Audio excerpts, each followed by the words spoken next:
अस्सलाम वालेकुम, आप देख रहे हैं पाकिस्तान टुनाइट। मैं हूं सैयद समर अब्बास। क्या तहरीक इंसाफ मुज़ाहमत करके मुफाहमत चाहती है? क्या तहरीक इंसाफ लड़कर डील लेना चाहती है? क्या तहरीक इंसाफ अदलिया को दबाव में लेकर इंसाफ लेना चाहती है? क्या तहरीक इंसाफ मैंडेट लेने के नाम पर या मैंडेट के मामले पर दमादम मस्कर अंदर चाहती है? ये वो सवालात हैं जो खुद तहरीक इंसाफ की भाव से भरपूर सियासी हिकमत अमली के बायस उठाए जा रहे हैं, क्योंकि एक तरफ तहरीक इंसाफ मुज़ाकरात के पैगाम देती है तो दूसरी जानिब जेल से मुज़ाकरात करने हैं उन्हीं को जिनसे मुज़ाकरात करने हैं उन्हीं को कटहरे में खड़ा कर देती है, और इस जारियाना सियासत से बाज रहने के लिए अदालती अहकामात को भी नज़रअंदाज कर दिया जाता है। हाल ही में इस्लामाबाद हाई कोर्ट ने तहरीक इंसाफ और बेखसूस बानी चेयरमैन को इदारों से मुतल्लिक़ इश्तिहाल अंगेज़ बयानात देने से गुरेज करने का हुक्म दिया था, लेकिन उसका जवाब गुज़िश्ता रोज़ ही बानी चेयरमैन तहरीक इंसाफ ने बरतानिया अखबार द गार्डियन में लिखे गए अपने कॉलम में दिया है, जिसमें रियासत और रियासती इदारों पर शदीद तनकीद भी की गई है और संगीन इल्ज़ामात भी लगाए गए हैं। बानी PTI ने अपने कॉलम में लिखा है कि वो मरने से नहीं डरते और वो गुलामी पर मौत को तरजीह देंगे। उन्हें डर है कि उन्हें कत्ल करवा दिया जाए। टेलीग्राफ के लिए जेल से खुसूसी तहरीर में बानी चेयरमैन तहरीक इंसाफ ने यह लिखा है कि रियासत और अवाम एक दूसरे के खिलाफ खड़े हैं और 2 साल पहले उनकी हुकूमत के खिलाफ एक इंजीनियर अदम एतमाद लाई गई। उन्होंने ये इल्ज़ाम भी लगाया कि सियासी मंजरनामे से PTI की मौजूदगी को खत्म करने के लिए हर बार आजमाया गया। बानी PTI के बकौल बदकिस्मती से अवामी मैंडेट को कबूल करने के बजाय इलेक्शन में हारने वालों को इक़्तिदार में लाने के लिए इंतखाबी नताइज में तब्दीली की गई। उन्होंने लिखा कि चीफ जस्टिस ऑफ पाकिस्तान और इस्लामाबाद हाई कोर्ट के चीफ जस्टिस गैर जानबदाराना इंसाफ फराहम करने में नाकाम पाए गए हैं। बानी PTI ने यह इल्ज़ाम भी लगाया है कि उनके खिलाफ हर मुमकिन कोशिश की गई है, अब बस उन्हें कत्ल करना बाकी रह गया है, लेकिन वो नहीं डरते और गुलामी पर मौत को तरजीह देंगे। इसके अलावा एक तरफ बानी PTI का यह मौक़िफ़ है, जानिब PTI के ही रहनुमाओं की जानिब से मुज़ाकरात के लिए पैगाम रसानी भी हो रही है और मुज़ाकरात भी सिर्फ और सिर्फ मुख्तदर हल्कों से किए जाने की उम्मीदें भी लगाई जा रही है। वज़ीर आला खैबर पख्तूनख्वा अली अमीन गंडापुर, शहरियार अफरीदी, रऊफ़ हसन, शिबली फराद और उमर अयूब ने तो इस्टेब्लिशमेंट से मुज़ाकरात के लिए चुने भी गए हैं और इस इम्कान का प्रचार भी कर रहे हैं, जिसकी तस्दीक आज ही पाकिस्तान तहरीक इंसाफ किसी रहनुमा बैरिस्टर गौहर ने बानी चेयरमैन के बाद कुछ जो की है।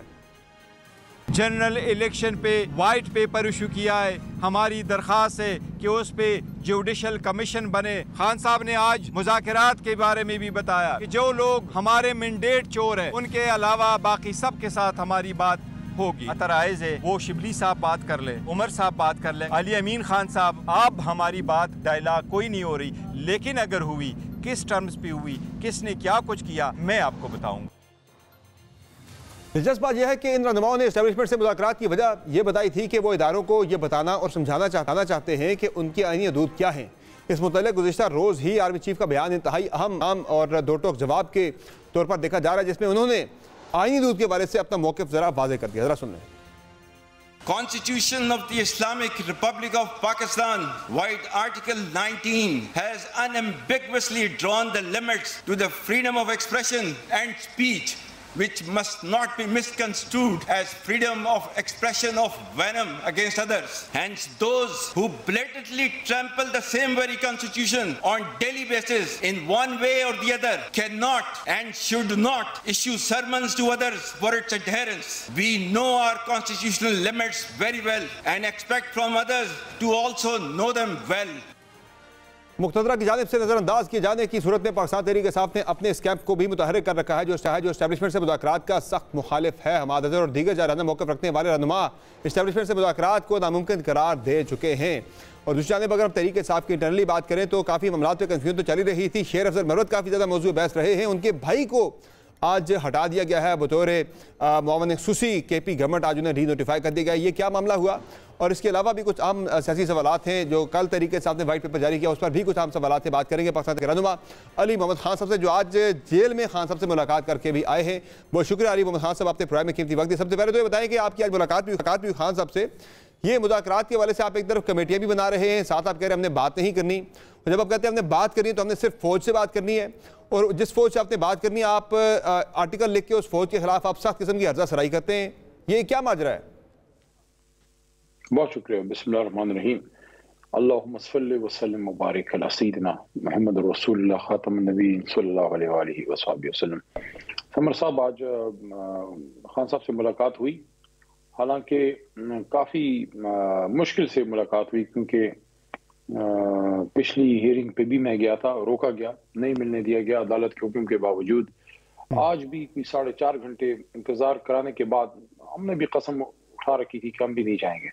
हालांकि अदालत का हुक्म मौजूद होता है, पता नहीं जेल इंतजामिया की क्या मजबूरियां हैं। बहरहाल ना खान साहब हिम्मत हारते हैं ना हम हारेंगे। देखिए जो मुज़ाकरात की बात है, बतौर सियासी जमात उसूली तौर पे आइन के अंदर रहते हुए हमने मुज़ाकरात अगर करने हैं तो पॉलिटिकल फोर्सेस से बाज़ाब्ता मुज़ाकरात होंगे, लेकिन वो डिपेंड करता है कि हुकूमत का TOR क्या है, उनके नुकात क्या हैं, वो किन चीज़ों पे बात करना चाहते हैं। अगर वो ये चाहते हैं कि उनसे गुफ्तगू के दौरान उनको तस्लीम कर लिया जाए कि ये पोजीशन या हुकूमत के मुज़ाकरात है, उनको तो हम हुकूमत मानते नहीं है। लेकिन बहरहाल तमाम इख्तलाफात रखते हुए भी टेबल पर बैठा जा सकता है। देखना पड़ेगा कि इनके पॉइंट्स क्या हैं ताकि वो नुकात फिर हम खान साहब के पास ले जाएं। नंबर 1। नंबर 2, जहां तक एस्टैब्लिशमेंट का इन पॉलिटिकल फोर्सेस में नून लीग, पीपल्स पार्टी वगैरह शामिल है इसमें, जिनसे आप बात करना चाहते हैं? देखिए, जिनसे आपकी सियासी लड़ाई है, आपने जिनके साथ मामलात हैं उन्हीं से आपने बात करनी है। अपने हलीफों से तो आप बात नहीं करते। जिन्होंने हमारा मैंडेट चुराया है उन्हीं के साथ बैठ के अब इश्यूज डिस्कस होने हैं कि इमरान खान साहब और असीरान की रहाई पे इनका क्या मौक़िफ़ है। हम समझते हैं कि पहला नुक्ता ही इमरान खान साहब और असीरान की रहाई है। अगर खान साहब की रहाई और असीरान की रहाई पहला नुक्ता नहीं है और मैंडेट की वापसी उसकी एक बुनियादी शर्त या बुनियादी नुक्ता नहीं है जिस पे गुफ्तगू हो, फिर तो मुज़ाकरात मानी ही होंगे। लेकिन मैं ये समझता हूँ कि मुज़ाकरात से कुल्ली इनकार नहीं करना चाहिए किसी को भी, ताकि मामलात आगे जाएं। और दूसरी चीज ये है, मैं तकरीबन ईद के बाद से मुस्तकिल ये बात कर रहा हूं और आज वो बात बैरिस्टर गौहर ने भी की है, सिटिंग चेयरमैन ने। मैंने ये बात मुस्तकिल की है कि देखें, जहां तक मैंडेट की वापसी है, मैंडेट की वापसी के लिए हुकूमत को इस नुक्ते पे आना पड़ेगा कि जुडिशल कमीशन बने। अगर वो इस पे राजी नहीं है तो सुप्रीम कोर्ट में हमारी पिटिशन पड़ी है। हम इस्तदा करते हैं चीफ जस्टिस साहब से कि वो उस पिटिशन को उठाएं, सो मोटो नोटिस लें, इस इसकी जुडिशल इंक्वायरी कराएं इस इलेक्शन की, क्योंकि 4 हलकों पे हुई थी, लेकिन 250 हल्के नहीं। मुझे तो सर ये मुज़ाकरात वाले मामले पे जरा अपनी क्लैरिटी जरा पार्टी की दे दें। आप कहते हैं कि मुज़ाकरात पॉलिटिकल फोर्सेस से होंगे और उन्हीं से होने चाहिए, उसमें आप कह रहे हैं नून लीग, पीपल्स पार्टी भी शामिल है। हालांकि खान साहब की पॉलिसी बड़ी वाज़ेह है कि नून लीग, पीपल्स पार्टी, MKM से बात नहीं होगी, बाकी सबसे बात हो सकती है। शहरियार अफरीदी साहब आके प्रोग्राम में ये कहते हैं जनाब के बात जो है वो पॉलिटिकल फोर्सेस से नहीं होगी, बल्कि वो सिर्फ और सिर्फ होगी तो फौज से बात होगी, फौजी क़यादत से बात होगी। तो उस क़यादत से अब बात करने की बात भी करते हैं कि हमने उनसे मुज़ाकरात भी करने हैं। साथ ही खान साहब अपना दी टेलीग्राफ में आर्टिकल लिख के सख्त किस्म की हर्जा सराई भी करते हैं उसी फौज के हवाले से। ये है क्या साहब की पॉलिसी में क्लैरिटी नजर नहीं आ रही? मेरे ख्याल में कोई इसमें इबाम नहीं है। देखिए, पहली बात तो ये है कि कोई भी सियासी जमात बाज़ाब्ता मुज़ाकरात एस्टैब्लिशमेंट से नहीं करते, कि मुज़ाकरात आपकी सियासी फोर्सेस से ही होते हैं और जिनसे आपका मसला है, जिनके साथ आपका तनाज़ा है, उन्हीं से आप बैठ के बात करते हैं, क्योंकि जिनसे आपका तनाज़ा नहीं है उनसे तो बात नहीं करते। मैदान जंग में ही बात होती है। हम अपने नुकात पेश करेंगे, वो अपने नुकात पेश करते हैं। हमारा पहला नुक्ता ही खान साहब की रहाई है। अगर खान साहब की रहाई पे वो एग्री करते हैं, असीरान की रहाई पे कोई रोड मैप देते हैं, फिर तो बात आगे चल पड़ेगी। यानी एस्टैब्लिशमेंट से कोई तनाज़ा नहीं है? नहीं, उस तरफ मैं आता हूं। एक मुझे ये पूरा करने दें। दूसरा, जो मैंडेट की वापसी है उस पर हम बड़े क्लियर हैं कि हुकूमत मैंडेट की वापसी पे कभी भी वो कोई प्रैक्टिकल बात नहीं करेगी, क्योंकि मैंडेट की वापसी का मतलब है उनकी सियासी मौत या उनकी हुकूमत का धड़न तख्ता, वो खुद से नहीं करेंगे। इसलिए यहाँ रोल सुप्रीम कोर्ट का बनता है कि वो जुडिशल कमीशन बनाए, उसको मोटो नोटिस लें, ताकि इस मामले का हल जो है वो अदालती और सियासी निकले। जहां तक एस्टैब्लिशमेंट से मुज़ाकरात की बात है, देखें, एस्टैब्लिशमेंट से आपका एक राब्ता हो सकता है कि जिसमें कोई कंफ्यूजन है, रिजर्वेशन है, वो सामने रख दी जाए। लेकिन बाज़ाब्ता मुज़ाकरात जहां मीडिया बैठा है, जहां फोटो सेशन होता है, आप बाहर प्रेस टॉक करते हैं, अपने इश्यूज बताते हैं कि हमने ये बात की, दूसरे फरीक ने ये बात की, ऐसे तो आइन में गुंजाइश नहीं है कि आप एस्टैब्लिशमेंट से बाज़ाब्ता मुज़ाकरात चल रहे हैं। सर, आप उनके सामने रिजर्वेशन भी आप कैसे रख सकते हैं? वो भी आपके लिए लगता है कि पॉसिबल नहीं होगा? जिस तरह से मैं कल के आर्टिकल की दोबारा बात कर रहा हूँ कि बड़ी सख्त किस्म के इल्जाम खान साहब ने लगाए आज की मिलिट्री एस्टैब्लिशमेंट के ऊपर, मिलिट्री अस्करी क़यादत के हवाले से। देखिए, दोनों तरफ से सख्त मौक़िफ़ है। खान साहब ने भी एक सख्त मौक़िफ़ लिया है और दूसरी तरफ से भी एक सख्त मौक़िफ़ आया, जो आर्मी चीफ साहब की स्पीच आपने सुनाई है। आईनी लिमिट्स की बात हुई है। देखिए, आईनी लिमिट्स सबको है अपनानी चाहिए, एस्टैब्लिशमेंट को भी, पॉलिटिकल फोर्सेस को भी, जुडिशरी को भी और जर्नलिस्ट को भी। आज सहाफत का आलमी दिन है। आप ये देखिए कि आज सहाफत के आलमी दिन पे हम आज भी रो रहे हैं इस बात को कि अरशद शरीफ का इंसाफ नहीं मिला। इमरान रियाज के साथ ये जो हुआ वो क्यों हुआ, जमील फारूकी के साथ जो सारा कुछ हुआ वो क्यों। तो ये सारी चीजें हैं, अच्छा, आईनी लिमिट्स तो सबको ओबे करनी है। आईनी लिमिट्स की बात करते हुए किसी को नाराज नहीं होना चाहिए कि अगर इमरान खान साहब ने बात की है, अगर दूसरी तरफ से भी आईनी लिमिट्स की बात आई है तो हम अपना गिरबान में झांकें और वो अपने गिरबान में झांकें कि क्या आईनी लिमिट्स की तजावुज या उससे ज्यादती कभी नहीं हुई। आईनी लिमिट्स से तजावुज ही हुआ है तो मुल्क इस हालत तक पहुंचा है ना। जो अदम एतमाद आई थी, क्या वो इंडिजिनस थी, क्या अमेरिका की उसमें मुदाखलत नहीं थी? अगर नहीं थी तो ब्लेड इंटरफेरेंस पे डिमार्च क्यों किया गया? उस मीटिंग में क्या उस वक्त आर्मी डीजीआई नहीं मौजूद थे? तो सारी चीजें ऑन रिकॉर्ड हैं। सबने देखिए, सबने अपना किबला दुरुस्त करना है तो पाकिस्तान आगे जाएगा ना। ठीक हो गया। ऐसा तो नहीं हो सकता कि उसके लिए आपको जरा ना उसके लिए जरा थोड़ा सा जरा तहमुल से काम लेना पड़ता है कि एकदम से अटैक कर देना, चढ़ाई कर देना, आर्टिकल लिखे इंटरनेशनल जरीदों के अंदर, उससे मामलात नहीं बनेंगे, इत्तेमाद साजी कभी नहीं पैदा हो सकेगी। मुझे सर ये बताइए, आपने ये जो वाइट पेपर कल जारी किया, मैं उस पर आता हूँ, ज़रा ये बताइए कि वो शेर मरवत जिसने KP में तहरीक इंसाफ को जगाया था, आज उसके भाई को मामून खसूसी के ओहदे से खालिद मरवत को डीनोटिफाई कर दी गई, ये क्या माजरा है? क्यों हुआ ये फैसला? अभी 3 महीने हुए कैबिनेट बने हुए, 3 महीने पूरे नहीं हुए अभी तक। लेकिन मैं तो आज अडयाला था, मुझे एग्जैक्ट सिचुएशन का तो इस वक्त नहीं पता, लेकिन एक रिजर्वेशन थी उनके बारे में क्योंकि कारकुनान की तरफ से एक रिएक्शन था। माजी में उनकी तरफ से कुछ बयानात जनाब इमरान खान साहब के बारे में ऐसे थे जो ट्विटर वगैरह पे, सोशल मीडिया पे ऑन रिकॉर्ड मौजूद थे। तो जब उनकी नॉमिनेशन हुई थी तो उस पर रिजर्वेशन काफ़ी आई थी खैबर पख्तूनख्वा में हमारे वर्कर्स से। तो मे बी ये एक रीज़न हो सकता है, क्योंकि उसके अलावा तो कोई और वजह। पर ये रीजन होती तो शायद इमीडिएटली ही डीनोटिफाई कर दिया जाता है। ये 2-2.5 महीने बाद जाकर डीनोटिफाई करना, इसकी समझ नहीं आई मुझे, ये क्या माजरा है। कुछ इस तरह की बातें भी हैं कि शायद खान साहब को घंडापुर साहब ने वजारतों की कोई तफसीलात भी दी थी, कि उनकी मुख्तलिफ वजारतों में मुख्तलिफ जगहों पर हुकूमत में मुदाखलत का भी घंडापुर साहब ने शिकायत की थी खान साहब को इनकी। देखिए, उसके बारे में मुझे इन्फॉर्मेशन नहीं है, मैं क़यासा राय नहीं कर सकता। उस पर अली अमीन खान ज्यादा बेहतर बात कर सकते हैं क्योंकि वो खुद वजीर आला हैं।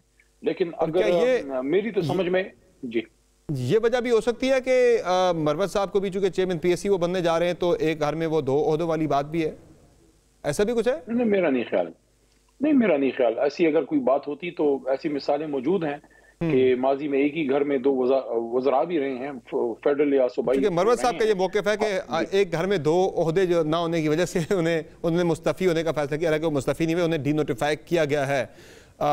तो आप ये करें कि वो सोशल मीडिया पे उनके खिलाफ उनकी तरफ से जो बयानात थे वो होते, तो वो मरवत साहब की तरफ से बाय द वे इस तरह की ट्वीट्स मौजूद है माजी में, इस तरह की पोस्टें मरवत साहब की तरफ से मौजूद है माजी के अंदर, तो उनके खिलाफ भी फिर ऐसे कोई एक्शन होगा? देखिए दोनों का आप फी जमाना कंपेयर इसलिए नहीं कर सकते कि मरवत साहब का एक रोल तो बहरहाल रहा है पाकिस्तान तहरीक इंसाफ में माजी करीब में, लेकिन जहाँ तक उनके भाई का ताल्लुक है तो भाई के बारे में रिजर्वेशंस आई थी। अब एग्जैक्ट किस बुनियाद पे अली अमीन खान ने उनको डीनोटिफाई किया है वो आपको प्रॉपर तो वही बता सकते हैं। अच्छा, ये बताएं मुझे अली खान साहब के कल वाइट पेपर जारी किया पाकिस्तान तहरीक इंसाफ ने 8 फरवरी 2024 के इंतखाबात के हवाले से, उसमें आपने कोई 43 सूबाई असम्बली के हलकों की उसमें निशानदेही की गई है। उन पंजाब असम्बली की मैं बात कर रहा हूँ, हलकों की बात कर रहा हूँ, 43 हलकों की निशानदेही की गई है, मार्क किए गए भाई ये इन हलकों में जो है वो धांधली हुए के नताइज तब्दील किए गए हैं, और या फिर जो आपने चैलेंज कर रखे हैं अपने इलेक्शन ट्रिब्यूनल्स के अंदर, इनमें PP 159 हल्का शामिल नहीं है जिससे मरीम नवाज साहबा मुंतखब हुई हैं। तो ये कितना बड़ा फ्लॉ है आपकी पॉलिसी के अंदर कि आपने CM पंजाब एक तरफ आप कह रहे हैं जी कि वो सिलेक्टेड है, साथ ही आपने उनके हल्का का भी आप कहते रहे कि जी ये भी फॉर्म 47 की वज़ीर आला हैं, लेकिन उनका हल्का आपने चैलेंज ही नहीं किया, 159 मेंशन ही नहीं है उसका कहीं। मेरे ख्याल में तो होना चाहिए था क्योंकि बात फारूक जो है वहां से जो उनके हरीफ थे, मेरे ख्याल में बात फारूक ही थे, महर शराफत वाला था, ये महर शराफत वाला था सूबाई असम्बली वाला हल्का जहाँ से वो CM बनी है। महर शराफत साहब तो वो सीट अपनी निकाल गए थे क्योंकि फॉर्म 45 पे तो इतलात के मुताबिक वो जीते थे। एक्चुअली 178 हमारी एक फिगर आई थी पेपर से। सर ये CM पंजाब वाला हल्का ही मिसिंग है, और वैसे भी आपने 43 हल्कों की बात करें, 43 हल्के अभी भी आप निकाल लें PMLN के, तो फिर भी ये हुकूमत पंजाब में नून लीग की बनती है। अगर ये 43 आपको दे भी दें फिर भी हुकूमत आप में नून लीग की बनती है आज।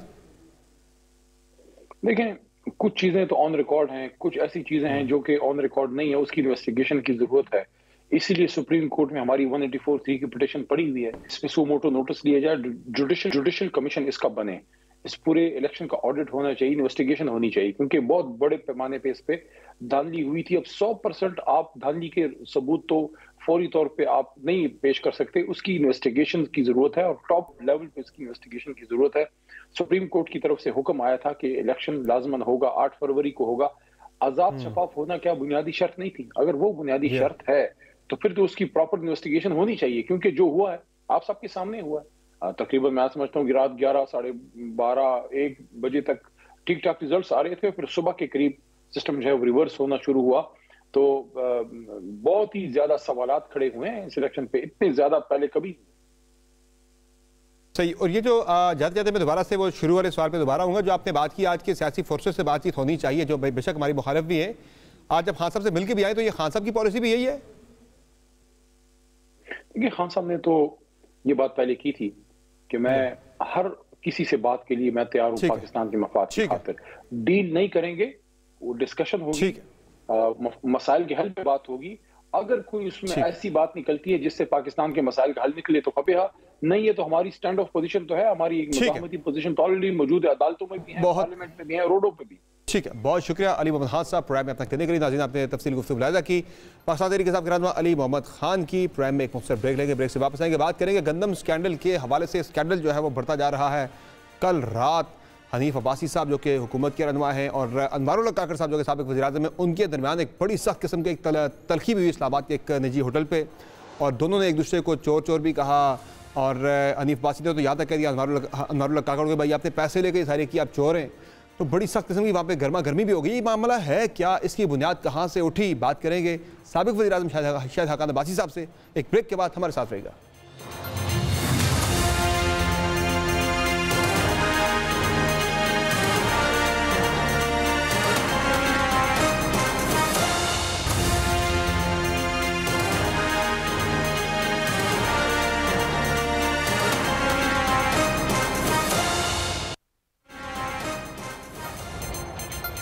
वेलकम बैक नाज़रीन। मुल्क में गंदम दरामद से जुड़े स्कैंडल ने वज़ीर-ए-आज़म शहबाज शरीफ की नई नवेली हुकूमत को एक बड़े चैलेंज से दो चार कर दिया है, जिसको हुकूमत मुखालिफ सियासी जमातें भी भरपूर तरीके से इस्तेमाल कर रही है। तहरीक इंसाफ भी सरापा एहतजाज किसानों के साथ खड़े होने की तैयारी कर रही है, जबकि जमात इस्लामी ने भी हुकूमत को 4 रोज़ की डेडलाइन दे रखी है। क्योंकि ये तनाज़ा वो है जो मौजूदा हुकूमत के लिए सर मुड़ाते ही ओरे पड़ने जैसा है, क्योंकि इस बहरान का असल जिम्मेदार अनवारुल्लाह काकड़ की निगरान हुकूमत को करार दिया जा रहा है। बिलखुसूस हुकूमती अराकीन गंदम के इस बहरान की जिम्मेदारी निगरान हुकूमत की जानिब से ज़रूरत से ज़्यादा गंदम दरामद करने पर डाल रहे हैं। 29 अप्रैल को गंदम खरीदारी के हवाले से मसाइल के खिलाफ किसानों की जानिब से पंजाब असम्बली के बाहर एहतजाज के ऐलान के बाद किसान बोर्ड के सदर रशीद मिन्हारा समेत 30 से ज़ायद किसानों को गिरफ्तार कर लिया गया था। और अब किसानों ने भी हुकूमत के खिलाफ महाजराई को और भी तेज़ करने का इंदिया दे दिया है। एक तरफ ये मामला मौजूदा हुकूमत के लिए मुकम्मल दर्द सर बना हुआ है, तो दूसरी जानिब सियासी मैदान में भी एहतजाजी तहरीकों का इस वक्त शोर है।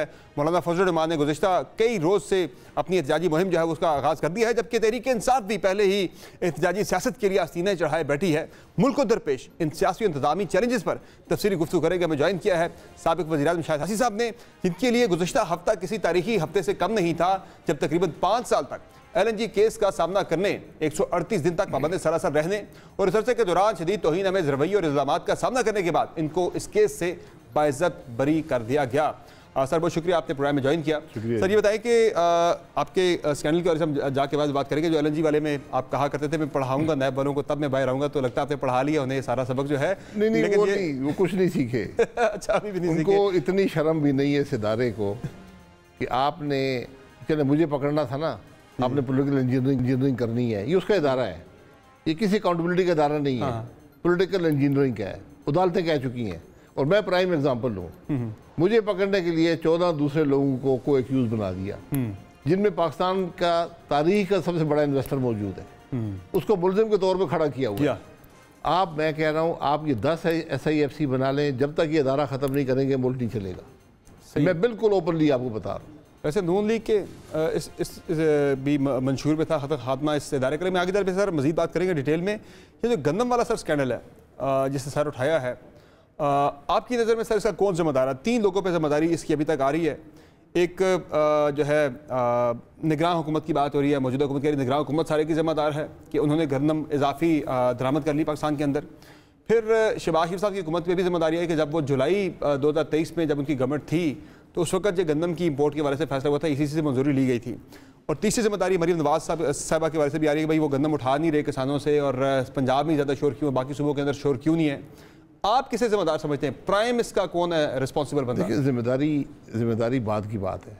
पहले सारे प्रोसेस को समझें जी। कोई चीज़ भी हुकूमत दरामद नहीं कर सकती जब तक ECC फैसला ना दे। जी हाँ। तो ये देखें कि ECC में समरी आती है, मिनिस्ट्री समरी लेकर आती है, वो कहते हैं जी हमारे ख्याल में इतनी गंदम हमने इंपोर्ट करनी है, उनको ECC बहस होती है, ECC इजाज़त देती है, उसके बाद वो काबीना में जाके रेटिफाई हो जाता है, जो एक प्रोसीजरल बात है। उसके बाद ये डिसीजन मेकिंग से निकल जाता है, फिर इदारे जो हैं TCP है, दूसरे इदारे हैं, वो इंपोर्ट शुरू कर देते हैं। तो ये ज़रा मालूम कर लें कि इसकी अप्रूवल कब आई थी। सर इसकी अप्रूवल आई थी जुलाई 2023 में, ECC ने किया जी, ये पता कर लें। और जो उस वक़्त लोग वज़ीर थे वो कौन थे, जो सेक्रेटरी थे वो कौन थे, वो समरी क्या लाए थे, उस समरी की बुनियाद क्या थी, पहले आप ये इल्ज़ाम लगाने मत शुरू करें। सर ये हो सकता है उस वक्त जो नॉलेज हो, ये है कि उस वक्त इसहाक डार साहब थे वज़ीर ख़जाना, ECC के सरबराही भी वही कर रहे थे, और उन्हीं के होते हुए ये समरी आई थी उस वक्त काबीना के अंदर जुलाई 2023 में। और उस वक्त यहाँ तक स्टेट बैंक ऑफ पाकिस्तान को भी लिखा गया था कि आप LCs खोल दें गंदम की दरामद के लिए।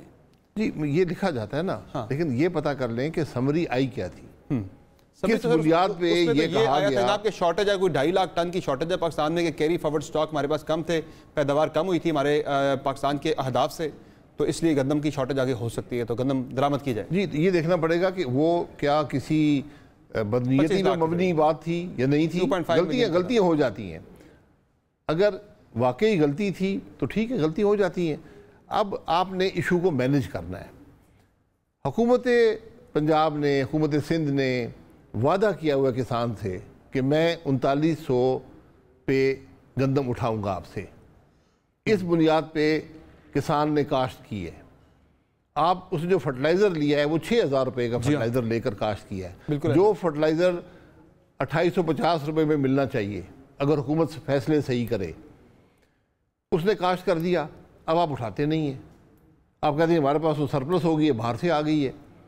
पंजाब में ज़्यादा शोर है, पंजाब हुकूमत नहीं उठा रही। मैं यही कह रहा हूँ ना, आपने जो हुकूमत ने वादा किया है, तक वाले से तो कह रहे हैं, बारदाना दे रहे हैं, उससे ऊपर वाले को वो कर ही नहीं रहे, कमेंटेट नहीं कर रहे। सर इस वक्त 500 रुपये फी बैग रिश्वत वसूल की जा रही है। आप किसी से पूछ लें, 500 रुपये फी बैग।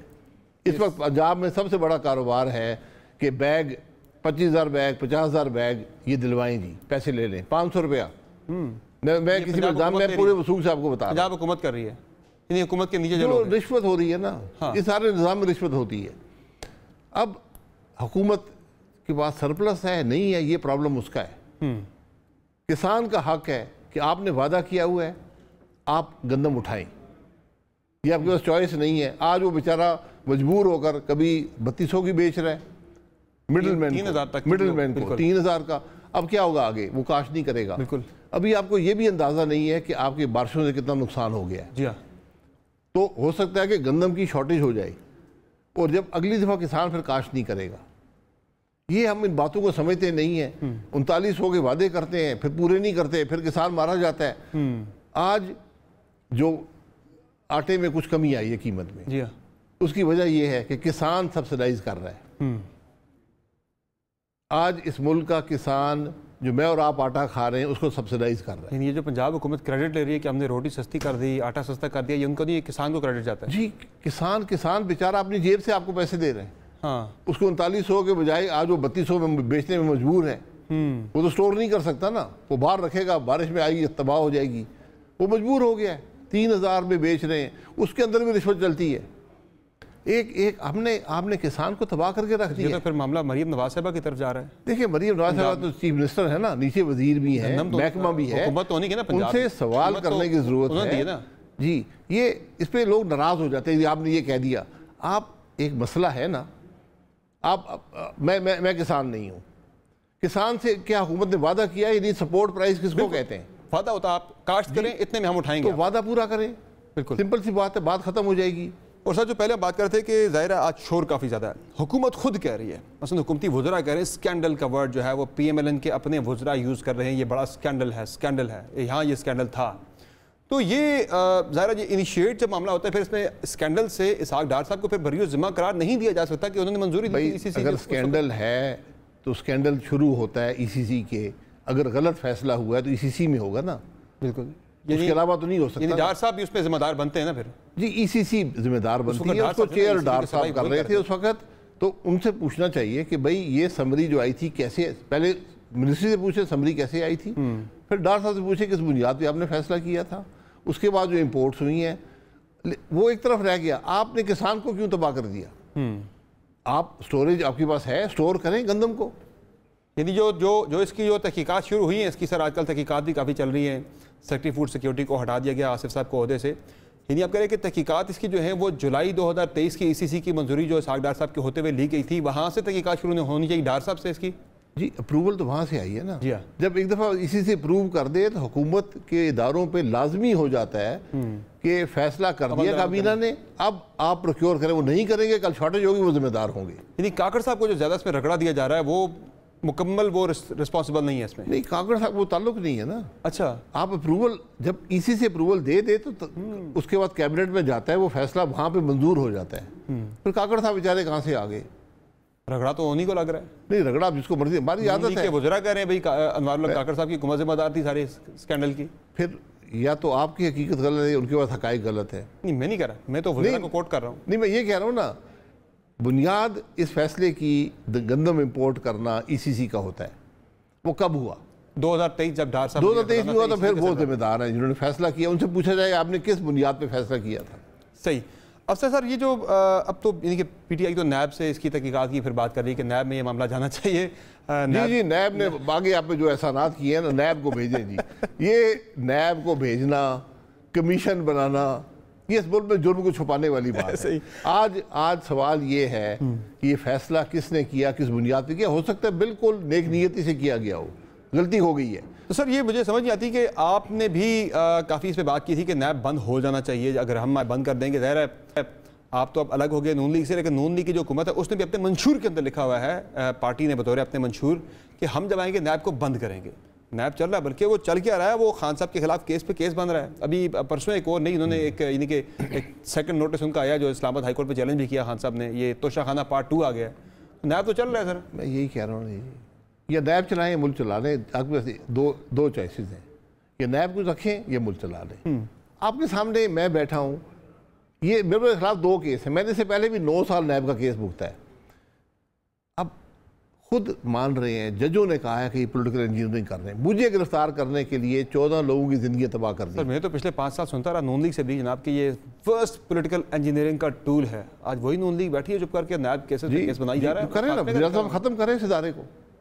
सीखा नहीं है नून लीग। मैंने तो अपनी गलतियों से सीखा नहीं। मैंने 100 दफा कहा हमारे केस रहने दें, इस नैब को खत्म करें, वरना मुल्क नहीं चलेगा। अब हालत ये है कि 6 साल में 118 विटनेस बनाए, 11 पेश हुए, औसतन 5 महीने में 1 विटनेस आता था। सही हो गया। तो ये आज हालत है इन सर, ये भी फिर एक दौरा में आ रहा था कि जब हुकूमत में होता है कोई बेनिफिशियरी होता है कि आपके मुखालिफ को रगड़ा लग रहा होता है, तब नैब बड़ा अच्छा होता है। जब अपोजिशन में जाते हैं रगड़ा खुद कर रहे थे, तब जी वो होगा। ये गलती कर रही है दोबारा से, वही वाली पहले वाली। अच्छा सर ये बताएं मुझे कि ये जो डील की काफ़ी बातें चल रही हैं, मुज़ाकरात की बड़ी पिछले दिनों बाज़गश्त थी, लेकिन कल जो खान साहब ने टेलीग्राफ में लिखा, मजमून लिखा, वो आपने शायद आपकी नज़रों से गुजरा भी होगा, उससे तो लग रहा है सर कि किसी किस्म की कोई डील कोई मुज़ाकरात कुछ भी नहीं हो रहा। ये मामला तो टकराव की तरफ। मैंने वो कोशिश की है, किसी ने बताया था, वो लिखा है, तो वो कोशिश करते तो ब्लॉक्ड आता है। अच्छा, ये आज़ादी सहाफ़त के मतलब अब क्या वो लोग ट्वीट करते वो भी नहीं पढ़ा जाता। कोई जिससे हुकूमत का कोई ताल्लुक नहीं है, पाकिस्तान का ताल्लुक नहीं है, आप कुछ पढ़ने से कासिर हैं। हाँ, तो पता नहीं हम क्या कर रहे हैं मुल्क के अंदर। तो क्या लग रहा है सर आपको, ये होंगी मुफाहमत मुज़ाकरात वगैरह कोई हो गए या ऐसे ही चलेगा मामला? क्योंकि तहरीके शरीके भी काफ़ी शुरू हो चुकी है मुल्क के अंदर। मौलाना फजल रहमान मुज़ाहमत भी आप आपस में करते हैं, मुफाहमत भी आप हमारा उससे क्या ताल्लुक है? करें जो मर्जी आपका, मुल्क का क्या बनेगा? किसी मुल्क का सोचा है? हम इस मुल्क से मुफाहमत कर लें सारे मिलकर। सही, इस मुल्क से मुफाहमत करें। अमली शक्ल क्या है उसकी? बैठे एक टेबल पर, अमली शक्ल यार सारे सियासतदान हैं, 70 साल उम्रें हैं सबकी, फौज है, जज हैं, बैठे यार एक टेबल पर, क्या आपने ये तमाशा लगाया हुआ मुल्क के अंदर? सर मैं वो एक दूसरे को बर्दाश्त भी कोई नहीं कर रहा ना। खान साहब कह रहे जी मैं इनके साथ नहीं बैठूंगा। सर बर्दाश्त करना पड़ेगा, आज नहीं करेंगे तो कल करना पड़ेगा। बर्दाश्त के बगैर सियासत नहीं होती, सियासत नफरत का नाम नहीं है। इमरान खान साहब को भी अक्ल आनी चाहिए, बैठे एक टेबल पर मुल्क के मसाइल की बात करें। अवाम आज देखना चाहते हैं। लास्ट टाइम सर आपसे बात हुई थी प्रोग्राम में कि इनिशिएटिव किसी ना किसी ने लेना है, तो आप भी कहते कि शायद हम भी ये यानी कि ले सकते हैं, ये इनिशिएटिव लेना चाहिए। तो आपको इसमें रोल नहीं प्ले कर रहे हैं? साबिक वज़ीर-ए-आज़म के भाई सबको बनाया जाए। पार्लियामेंट में हूँ, आपके तो ताल्लुकात इधर भी हैं उधर भी, सबके साथ आपके ताल्लुकात हैं। ताल्लुकात की बात नहीं, सबके ताल्लुकात आपस में नहीं है। इमरान खान को कौन लाया था? कल इमरान खान अच्छा था, आज बुरा हो गया, कल नवाज शरीफ बुरा था, आज अच्छा हो गया। ये हमारे मुल्क के खेल हैं। 3 साल तुम अच्छे हो, ये बुरा है, फिर 3 साल तुम बुरे हो, वो अच्छा हो जाता है। यार ये आप क्या कर रहे हैं? तो फिर क्या मियां साहब को जाना चाहिए? सारे बैठे अडियाला जेल जी, प्राइम मिनिस्टर साहब बोले ना, प्राइम मिनिस्टर साहब बोले कि बुलाएं सबको। सही, हम मुल्क के बारे में बात करना चाहते हैं। इस्तेहकाम आपको फिलहाल नजर नहीं आ रहा किसी किस्म का? इस्तेहकाम नहीं आएगा, इस तरह इस्तेहकाम नहीं। और एक ये सोच भी है सर कि पहले मुआशी इस्तेहकाम आ जाए, सियासी इस्तेहकाम खुद ही आ जाएगा। ये बड़ी खामख्याली है। अच्छा, मुआशी इस्तेहकाम नहीं है। जब तक सियासी इस्तेहकाम नहीं होगा, मुआशी इस्तेहकाम नहीं होगा। सही, जब तक मुल्क में इंसाफ का निज़ाम नहीं होगा, मईशत नहीं ग्रो करेगी। नैब के होते हुए मैं आज आपको कहता हूँ, SIFC अपने बनाई है, नैब के होते हुए SIFC कुछ नहीं कर पाएगी। अब बेशक इस्तिस्ना दे दें नैब से। सही। तो सर ये बताएं मुझे कि मिफ्ता इस्माइल साहब तो कह रहे हैं कि वो केस करेंगे इमरान खान साहब के खिलाफ और नैब के उस वक्त के चेयरमैन के खिलाफ। आप भी कर रहे हैं केस उनके खिलाफ? जी मैं पता नहीं इमरान खान साहब, हालांकि इमरान खान साहब ने मेरा नाम लेकर वाशिंगटन DC में कहा था कि आज मैंने एक और विकेट गिरा दी है, मैंने एक और विकेट गिरा दिया, रिकॉर्डिंग मंगा लें। वो क्रेडिट लेते थे लोगों को अंदर करने का, झूठे मुकदमे बनाने का क्रेडिट लेते थे। नीचे उन्होंने एहलकार रखा हुआ था जावेद इकबाल साहब का, जस्टिस सुप्रीम कोर्ट। जस्टिस का नाम उसके नाम से हटना चाहिए। जी हाँ, इनजस्टिस। अच्छा, इनजस्टिस जावेद इकबाल है वो। लगाया तो आप लोगों ने जी लगाया था, गलती है। हमने 100 दफ़ा माफ़ी मांगी है, हमसे गलत आदमी लगा है, उसने इस मुल्क को तबाह कर दिया। आज जो मुल्क का सदर है उस पर केस उसने बनाया है, वज़ीर-ए-आज़म पे भी बनाया है, नायब वज़ीर-ए-आज़म पे बनाया है, चेयरमैन सेनेट पे बनाया है, आधी काबीना पे बनाए हैं, सेनेटर्स MNAs पे बनाए हैं। और उसको आज भी इस हुकूमत के होते हुए पिछली दफ़ा भी 16 महीने। और ये नाम सर आज चले बात चली पड़ी है तो पीपल्स पार्टी ने ये नाम आपको दिया था? पीपल्स पार्टी ने दिया था, खुर्शीद शाह साहब ने दिया था जी। कुछ इतलात ऐसी भी थी? हमारी पार्टी ने मंजूर किया था, हमारी पार्टी ने मंजूर किया। नाम वहाँ से आया था, मंजूर आपने किया? जी, नाम वहाँ से। सही होगा सर, बहुत बहुत शुक्रिया सर आपने प्रोग्राम में अपना कीमती वक्त। नाज़रीन आपने तफ़सील मुलाहिज़ा की साबिक़ वज़ीर-ए-आज़म शाहिद हक़ान अब्बासी साहब की, जिनका कहना है कि एक तो गंदम का स्कैंडल जो है कि शुरुआत इसकी होनी चाहिए जुलाई 2023 से, जब ECC ने इसकी मंजूरी दी थी गंदम की दरामद की। और दूसरा वही कह रहे काकड़ साहब पे सारी जिम्मेदारी डालना मुनासिब नहीं है। तीसरी चीज़ जो है वो शाह साहब का ये कहना है कि मुल्क को बचाने के लिए, मुल्क को आगे लेके जाने के लिए, इस बहरान से निकालने के लिए सबको मिलकर बैठना होगा। इस सेगमेंट में इतना ही, एक ब्रेक लेंगे, ब्रेक से वापस आएंगे। एक और बड़ा अहम मामला है उसकी तरफ जाएंगे, हमारे साथ रहेंगे।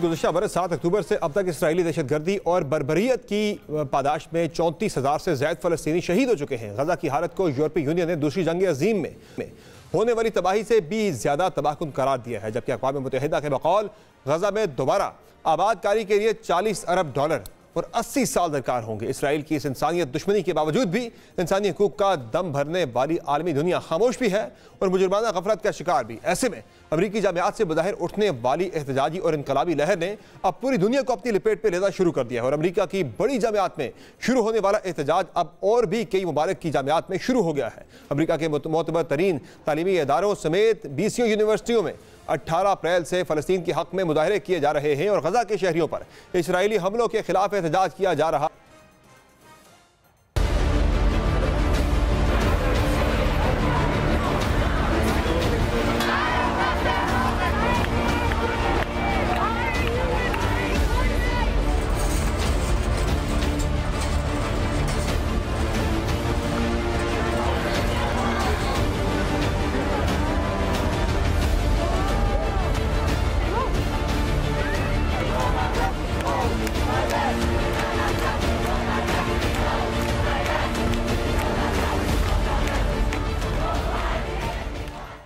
18 अप्रैल से अमेरिका भर के कॉलेज कैंपस में पुलिस ने फ़लस्तीन की हिमायत में एहतजाज करने वाले मुतअद्दिद तदरीसी एहलकारों और प्रोफेसरों समेत 2100 से ज़ायद अफराद को गिरफ्तार भी कर लिया है। सिर्फ कोलंबिया यूनिवर्सिटी में क्रैकडाउन के दौरान 100 से ज़ायद अफराद को हिरासत में लिया गया, जबकि हालिया 24 घंटों में जिन यूनिवर्सिटियों के मुजाहिरों में सख्त मुदाहरत की गई उनमें कैलिफोर्निया यूनिवर्सिटी सर फहरिस्त है, जहाँ से 210 अफराद को हिरासत में लिया गया है। अमरीकी मीडिया के मुताबिक 18 अप्रैल के बाद से 40 मुख्तलिफ अमरीकी कॉलेजों या यूनिवर्सिटियों में गिरफ्तारियों के 50 वाक़यात अब तक रुनमा हो चुके हैं। कोलंबिया यूनिवर्सिटी से शुरू होने वाले मुजाहरे के बाद अमेरिका के मुख्तलिफ मुकामात पर ऐसे ही एहतजाजी मुजाहरे शुरू हुए और अमेरिका में शुरू होने वाली इस मुहिम को अब पूरी दुनिया में पजीराई मिल रही है। जब गुज़िश्ता हफ्ते ऑस्ट्रेलिया, कनाडा, फ्रांस, इटली और बरतानिया में कई जामियात में भी फ़लस्तीन के हक़ में मुजाहरे हुए हैं, जबकि पाकिस्तान में भी गज़ाबासियों से यकजहती के लिए यूनिवर्सिटियों में भी एहतजाजी कैंप लगाए जा रहे हैं और जबकि तलबा अमरीकी मौक़िफ़ की हिमायत करने वालों को भी आड़े हाथों ले रहे हैं, जिसकी एक मिसाल गुज़िश्ता हफ्ते ही लाहौर में होने वाली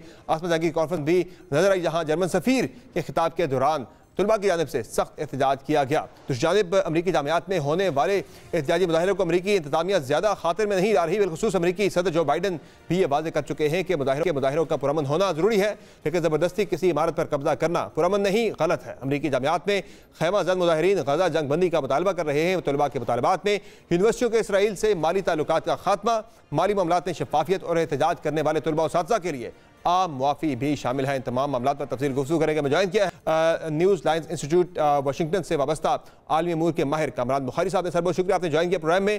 कामरान बुखारी साहब ये बताएं कि ये कितनी बड़ी डेवलपमेंट है कि जहाँ आलमी दुनिया यानी ममालिक की सतह पर अगर आप देखें, हुकूमतों की सतह पर अगर आप देखें तो एक मुजरमाना आपको खामोशी नज़र आती है, जो बड़ी ताकतें जो कि मैटर करती दुनिया में, लेकिन आवाम जो है वो पहले दिन से अपनी आवाज़ उठा रहे हैं गजा के ऊपर होने वाले बदतरीन इसराइली मज़ालिम के ख़िलाफ़। और अब यूनिवर्सिटियों से जो एक तहरीक उठी है अमेरिका की यूनिवर्सिटी से, वो अब पूरी दुनिया में फैल रही है।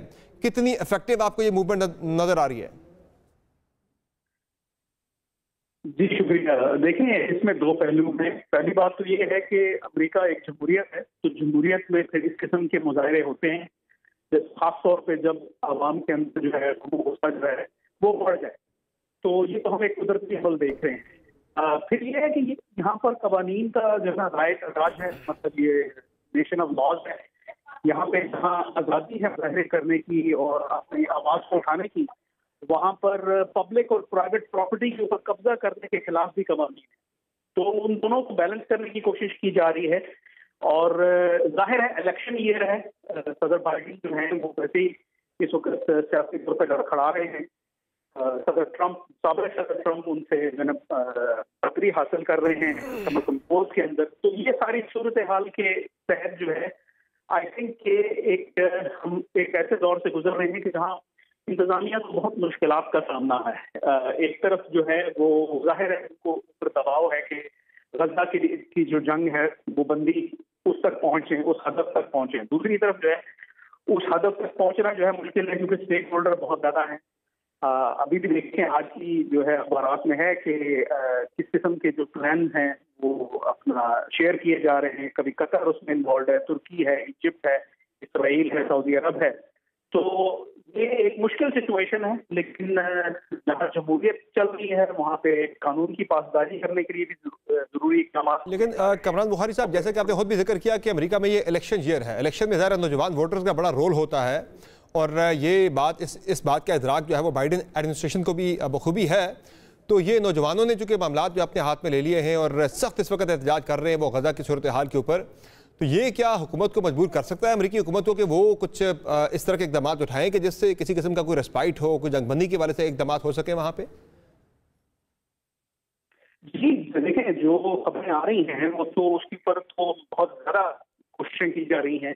जैसे मैंने अर्ज किया जो है वो एक प्रपोजल इजिप्ट की तरफ से जो है सामने आया है, उसकी डिटेल्स आज एसोसिएटेड प्रेस ने जो है और न्यूयॉर्क टाइम्स ने जो है ना शाया की हैं। उसको पढ़ने की जरूरत है कि उससे पता चलता है कि किस कदर पर्दा जो है कोशिशें की जा रही हैं कि जंग हो जाए।